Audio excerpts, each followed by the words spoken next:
Above Life's Turmoil by James Allen. Narrated by Andrew. In this 1-minute summary production, created for research, study, and discussion purposes. This adaptation of the content, making it accessible for a brief yet informative overview. The intention is to provide efficient resource for those looking to engage with the ideas presented in James Allen work. Chapter 7. Belief, the basis of action. Belief is an important word in the teachings of the wise, and it figures prominently in all religions. According to Jesus, a certain kind of belief is necessary to salvation or regeneration, and Buddha definitely taught that right belief is the first and most essential step in the way of truth. As without right belief there cannot be right conduct, and he who has not learned how to rightly govern and conduct himself has not yet comprehended the simplest rudiments of truth. Belief is laid down by the great teachers, is not belief in any particular school, philosophy, or religion, but consists of an altitude of mind determining the whole course of one's life. Belief and conduct are, therefore, inseparable, for the one determines the other. Belief is the basis of all action, and, this being so, the belief which dominates the hearts or mind is shown in the life. Every man acts, thinks, lives in exact accordance with the belief which is rooted in his innermost being. And such is the mathematical nature of the laws which govern mind that it is absolutely impossible for anyone to believe in two opposing conditions at the same time. For instance, it is impossible to believe in justice and injustice, hatred and love, peace and strife, self and truth. Every man believes in one or the other of these opposites, never in both, and the daily conduct of every man indicates the nature of his belief. The man who believes in justice, who regards it as an eternal and indestructible principle, never boils over with righteous indignation, does not grow cynical and pessimistic over the inequalities of life, and remains calm and untroubled through all trials and difficulties. It is impossible for him to act otherwise, for he believes that justice reigns, and that, therefore, all that is called injustice is fleeting and illusory. The man who is continually getting enraged over the injustice of his fellow men, who talks about himself being badly treated, or who mourns over the lack of justice in the world around him, shows by his conduct, his attitude of mind, that he believes in injustice. However he may protest to the contrary, in his inmost heart he believes that confusion and chaos are dominant in the universe, the result being that he dwells in misery and unrest. And his conduct is faulty. Again, he who believes in love, in its stability and power, practices it under all circumstances, never deviates from it, and bestows it alike upon enemies as upon friends. He who slanders and condemns, who speaks disparagingly of others, or regards them with contempt, believes not in love, but hatred. All his actions prove it, even though with tongue or pen he may eulogize love. The believer in peace is known by his peaceful conduct. It is impossible for him to engage in strife.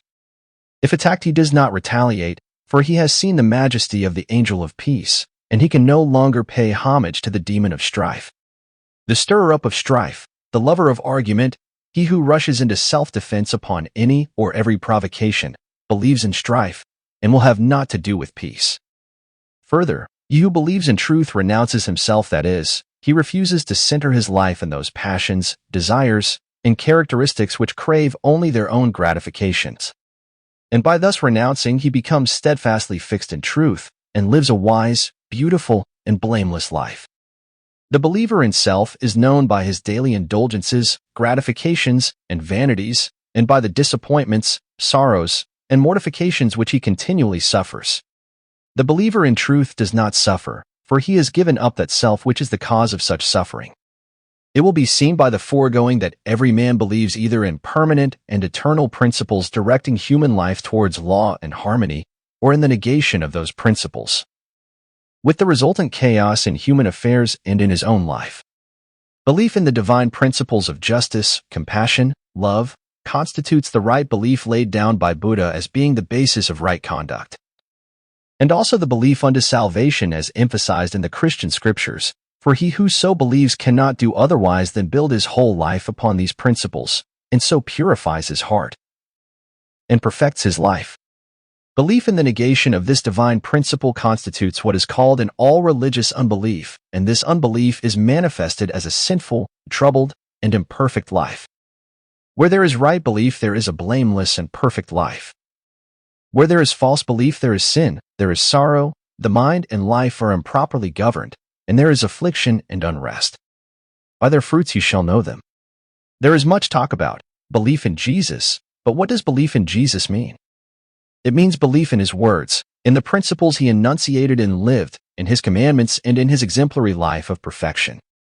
He who declares belief in Jesus, and yet is all the time living in his lusts and indulgences, or in the spirit of hatred and condemnation, is self-deceived. He believes not in Jesus. He believes in his own animal self. As a faithful servant delights in carrying out the commands of his master, so he who believes in Jesus carries out his commandments, and so is saved from sin. The supreme test of belief in Jesus is this: do I keep his commandments? And this test is applied by St. John himself in the following words: He that saith, I know him, and keepeth not his commandments, is a liar, and the truth is not in him. But whoso keepeth his word, in him verily is the word of God perfected. It will be found after a rigid and impartial analysis that belief lies at the root of all human conduct. Every thought, every act, every habit is the direct outcome of a certain fixed belief, and one's conduct alters only as one's belief are modified. What we cling to, and that we believe, what we practice, and that we believe. When our belief in a thing ceases, we can no longer cling to or practice it. It falls away from us as a garment outworn.